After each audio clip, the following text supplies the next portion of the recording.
नमस्कार। आप सबसे एक विनती है कि इस न्यूज पॉडकास्ट को अंत तक जरूर सुनें और ये न्यूज पॉडकास्ट आप किस जगह से सुन रहे हैं, हमें कमेंट बॉक्स में जरूर बताइए।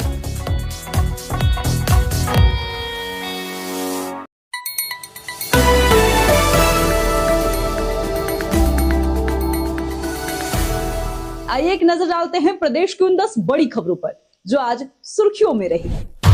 जन विश्वास यात्रा के चौथे दिन बक्सर पहुंचे तेजस्वी यादव की जनसभा में भीड़ बेकाबू हो गई। बांस बल्ली तोड़कर लोग मंच तक पहुंच गए। पगड़ी बांधते हुए पूर्व डिप्टी सीएम ने कहा कि इसकी लाज आपके हाथों में है। उन्होंने 3 मार्च को पटना में होने वाली महागठबंधन की रैली में पहुंचने के लिए सभी को न्योता भी दिया। बिहार विधान परिषद की 11 सीटों पर चुनाव के लिए इलेक्शन कमीशन ने नोटिफिकेशन जारी कर दिया है।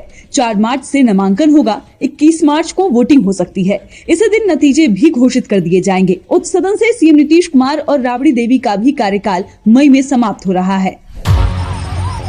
बीजेपी ऑफिस के बाहर प्रोटेस्ट कर रहे ग्राम रक्षा दल के सदस्यों पर पुलिस ने लाठीचार्ज कर दिया। प्रदर्शनकारियों को दौड़ा दौड़ा कर पीटा गया। इस दौरान एक महिला बेहोश होकर गिर पड़ी। सभी अस्थायी नौकरी और वेतनमान की मांग कर रहे थे। हाजीपुर में एक चलती बस अचानक धू-धू कर जलने लगी। अंदर बैठे 25 यात्रियों ने किसी तरह कूदकर अपनी जान बचाई। हादसे की वजह शॉर्ट सर्किट बताया जा रहा है। फायर ब्रिगेड के पहुंचने से पहले ही पूरी बस जलकर खाक हो चुकी थी। यह हादसा हाजीपुर छपरा मुख्य मार्ग पर हुआ। विधानसभा में आरजेडी विधायक अली अशरफ ने सवाल किया कि बिजली विभाग के जेई फोन नहीं उठाते, तो ऊर्जा मंत्री विजेंद्र यादव ने जवाब दिया कि उनकी पत्नी बीमार थी। मुजफ्फरपुर में पंजाब नेशनल बैंक लूटने पहुंचे 3 अपराधियों ने असफल होने पर गार्ड को गोली मार दी। भोला राय के पैर में गोली लगी है। उन्हें एसकेएमसीएच में भर्ती करवा दिया गया है। बाहुबली आनंद मोहन ने आरजेडी को ससुराल की पार्टी बताया, तो पूर्व सीएम राबड़ी देवी ने पलटवार करने में देर नहीं लगाई। उन्होंने कहा, प्रधानमंत्री के ससुराल वाले भी पार्टी में हैं। भागलपुर में खाना खाने के बाद एक नर्सिंग की छात्रा की मौत हो गई। परिजनों ने खाने में जहर मिले होने की आशंका जताई है। छात्राओं ने कार्रवाई की मांग करते हुए हंगामा किया। प्रिंसिपल और वार्डन को सस्पेंड कर दिया गया है। डीआईजी जयकांत की पत्नी स्मृति पासवान बीजेपी में शामिल हो गई। लोकसभा चुनाव में पार्टी उन्हें जमुई से उम्मीदवार बना सकती है। दैनिक भास्कर से बात करते हुए उन्होंने पीएम मोदी को अपनी चॉइस बताया। जीतन मांझी ने भी नीतीश कुमार को बदला चुका दिया। नीतीश कुमार को सीएम बनाकर हमने उनके एहसान का बदला चुकता कर दिया, ये कहना है हम सुप्रीमो जीतन राम मांझी का। उन्होंने कहा, हमारी भूमिका सरकार बचाने में चट्टान जैसी थी। दरअसल इससे पहले मांझी को नीतीश कुमार ने सीएम बनाया था। चुनाव आयोग 13 मार्च के बाद किसी भी दिन लोकसभा चुनाव की तारीखों का ऐलान कर सकता है। 2024 के लोकसभा चुनाव 7-8 चरणों में हो सकते हैं। आयोग आम चुनाव की तैयारियों के आकलन के लिए राज्यों का दौरा कर रहा है। केंद्रीय चुनाव निकाय के अधिकारी अभी तमिलनाडु का दौरा कर रहे हैं। इसके बाद उत्तर प्रदेश और जम्मू कश्मीर का भी दौरा किया जाएगा। राज्यों का दौरा 13 मार्च से पहले पूरा होने वाला है। बिहार विधान परिषद की 11 सीटों पर चुनाव का ऐलान निर्वाचन आयोग ने कर दिया है। इसके लिए 4 मार्च को नोटिफिकेशन जारी होगा और 21 मार्च को चुनाव होगा। मुख्यमंत्री नीतीश कुमार, पूर्व मुख्यमंत्री राबड़ी देवी, पूर्व मंत्री शाहनवाज हुसैन समेत 11 नेताओं का कार्यकाल 6 मई को समाप्त हो रहा है। हरियाणा पुलिस ने आंदोलन कर रहे किसान नेताओं के खिलाफ राष्ट्रीय सुरक्षा कानून यानी एनएसए के तहत कार्रवाई का फैसला वापस ले लिया है। अंबाला रेंज के आईजी सिबाश कबिराज ने आज ये जानकारी दी। कल अंबाला पुलिस ने कहा था कि प्रदर्शन के दौरान सरकारी संपत्ति को हुई नुकसान की भरपाई आंदोलनकारी किसान नेताओं से की जाएगी। इसके लिए उनकी संपत्ति, कुर्क और बैंक खाते सीज किए जाएंगे। प्रधानमंत्री नरेंद्र मोदी वाराणसी के नवनिर्मित अमूल डेयरी प्लांट गए। उन्होंने काशी के लिए रोपवे परियोजना सहित 13,000 करोड़ रुपए की योजनाओं को हरी झंडी दिखाई। इससे पहले प्रधानमंत्री ने प्लांट का विजिट किया और जानकारी ली। वाराणसी दौरे के दूसरे दिन पीएम ने सुबह बनारस हिंदू यूनिवर्सिटी में सांसद ज्ञान प्रतियोगिता की टॉपर्स को सर्टिफिकेट बांटे, उनके साथ तस्वीरें ली और आगे बढ़ने के लिए उन्हें प्रेरित किया। फिर वो सीर गोवर्धनपुर स्थित संत रविदास मंदिर पहुंचे और दर्शन पूजन भी किया। कांग्रेस ने आरोप लगाया है कि भाजपा के लिए चंदा वसूलने के लिए ईडी, सीबीआई जैसी जांच एजेंसियों का गलत इस्तेमाल किया जा रहा है। इसलिए मामले की सुप्रीम कोर्ट की निगरानी में जांच की जानी चाहिए। आज कांग्रेस प्रवक्ता जयराम रमेश ने मीडिया से कहा कि 2018-19 और 2022-23 के बीच भाजपा को लगभग 335 करोड़ रुपए का दान देने वाली कम से कम 30 कंपनियों को केंद्रीय एजेंसियों से जांच का सामना करना पड़ा है। पश्चिम बंगाल के उत्तर 24 परगना स्थित संदेश खाली में महिलाओं के यौन शोषण मामले की जांच के लिए आज राष्ट्रीय मानवाधिकार आयोग की टीम संदेश खाली पहुंची। ये टीम पीड़ित महिलाओं से मुलाकात करेगी।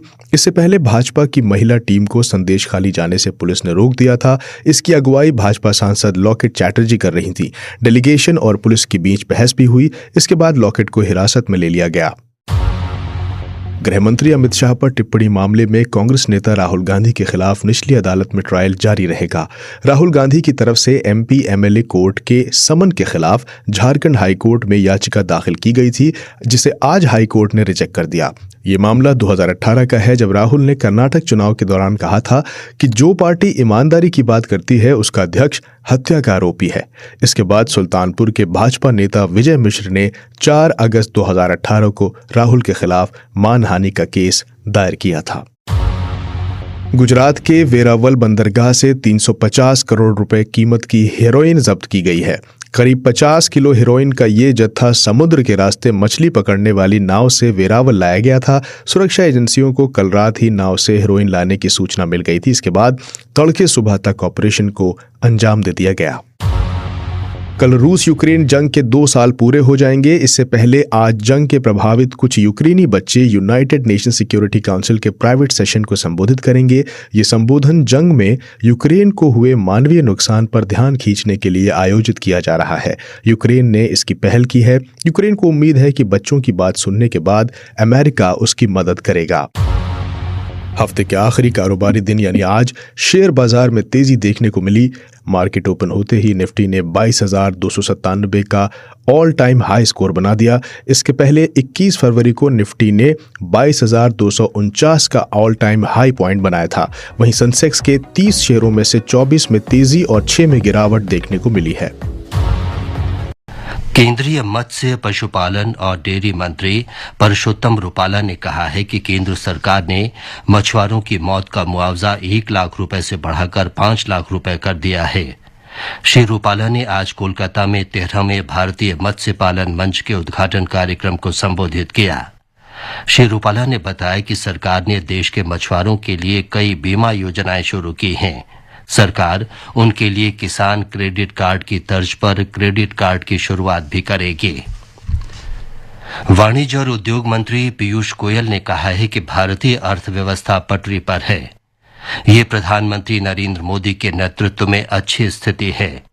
नई दिल्ली में रायसीना संवाद के अवसर पर श्री गोयल ने कहा कि सरकार ने व्यापक आर्थिक बुनियादी ढांचों को सशक्त बनाने में पिछले 10 वर्षों को दोहरे उपाय के रूप में इस्तेमाल किया है और सभी के लिए कल्याण सुनिश्चित की है।